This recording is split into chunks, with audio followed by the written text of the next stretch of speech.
All right, let's journey back in time to medieval India, specifically to the Delhi Sultanate, a period just buzzing with power and, yeah, a lot of turmoil.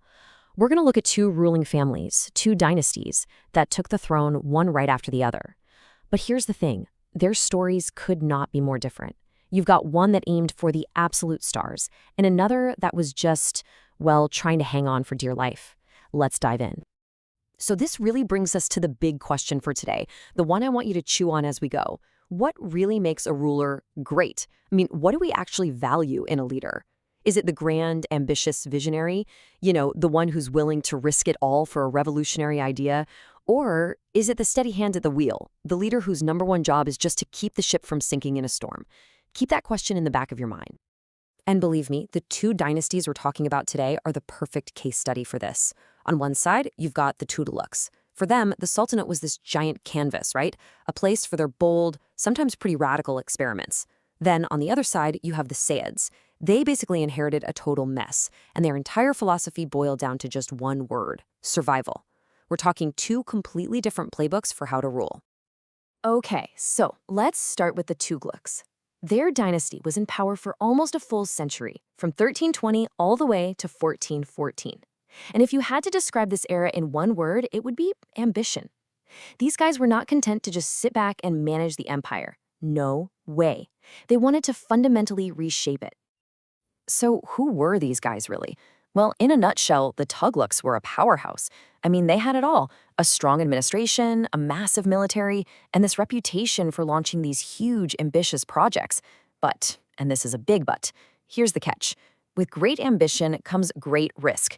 For every single brilliant idea they had, there was the very real potential for a spectacular go-down-in-flames kind of failure. So, if you look at their century-long rule, the whole story really boils down to three key personalities. It all kicks off in 1320 with the founder, Ghiyasuddin. He's followed by Muhammad, the guy who becomes infamous as the experimenter, and then rounding it out, we have Firoz, who took all that Tughlaq energy and pointed it in a completely different direction. He was the builder. Let's get to know them. Any great dynasty needs a strong start, and that's exactly what Ghiyasuddin delivered. He was only on the throne for about 5 years, but he didn't waste a minute. He focused on the basics, the fundamentals. We're talking repairing roads, building forts, strengthening the army, and maybe most important of all, bringing discipline and order back to the empire. He laid the groundwork for everything that came next. And then comes his son, Muhammad bin Tughlaq, who took that solid foundation and decided to build something revolutionary on top of it. He is, without a doubt, the most famous and definitely the most controversial ruler of this dynasty. And this quote you see here, it just nails it. Known for his bold but impractical decisions. The man had some truly incredible, ahead-of-their-time ideas. But the execution, oof, that's where things got messy. Let's just look at his two greatest hits, or maybe I should say his two greatest failures. First, the capital shift.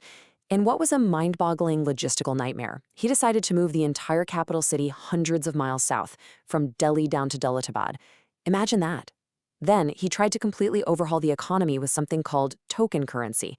Basically, he introduced brass and copper coins and just declared that they were worth the same as precious silver coins. I mean, the ideas themselves were radical, for sure. But the planning? It was a total disaster. Both experiments led to incredible hardship and economic chaos, and they've gone down in history as legendary failures. So, okay, after all of that drama and turmoil, the next major ruler, Firoz Shah Tughlaq, comes in and pivots. Hard. He still had that classic Tughlaq ambition, but he channeled it into something completely different: public works and welfare.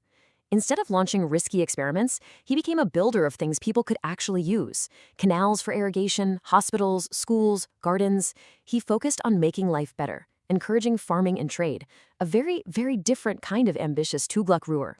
But look, nearly 100 years of these high-stakes gambles, costly projects, and all the internal fighting, it really took a toll. By the time the Tughlaq dynasty finally fizzled out, the Delhi Sultanate was just a shadow of its former glory. It was weak, it was fractured, and it was incredibly vulnerable. And that is the world the next dynasty is about to walk into. And this is where we meet our second dynasty, the Sayyids. And really, if the Tughlaq story was a movie about ambition, the Sayyid story is a thriller about pure survival.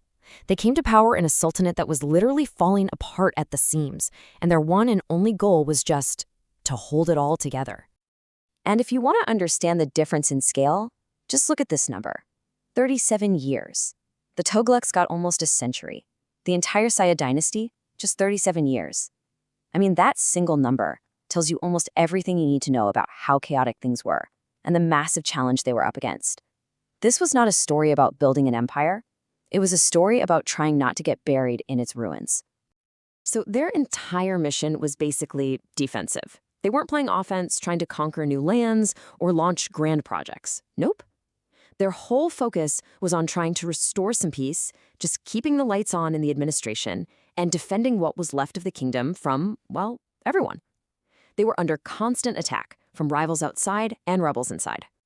Yeah, their whole reign, which was kicked off by Khizr Khan, was about one thing: consolidation. They had limited resources, so they poured everything they had into just protecting the capital, Delhi. There was zero expansion. It was all about maintenance. And honestly, it was a tough, thankless job. And their short time in power ended pretty much the same way it began, in conflict, when the last Sayyid ruler was finally defeated in 1451. All right, so now that we've seen both sides of the coin, let's put them right next to each other, because this is where the differences just pop. You've got two dynasties ruling the same sultanate, but leaving behind two wildly different legacies. And this table here just lays it all out, plain and simple. Look at the goals. The Tughlaqs were all about ambitious experiments. The Sayyids, stability and just preservation. The scale. The Tughlaqs were thinking empire-wide, while the Sayyids were forced to be laser-focused on just Delhi. And the legacy?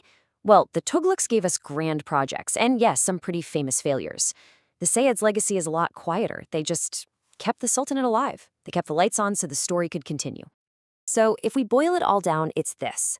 The Tughlaqs were shooting for the moon, and sometimes they crashed and burned spectacularly. Their legacy is one of grand, beautiful, flawed ambition. The Sayyids, on the other hand, weren't looking at the sky at all. They were just trying to keep both feet planted firmly on the ground. Theirs is a legacy of quiet, maybe unglamorous, but totally necessary survival. And that brings us right back to where we started, to that big question. Looking at these two stories, what do you think is more valuable in the grand sweep of history? Is it the bold idea that fails, the moonshot that doesn't quite make it but is remembered forever? Or is it the quiet, thankless effort that simply endures, the hard work of just keeping things going so that there's a next day at all? Something to think about, for sure.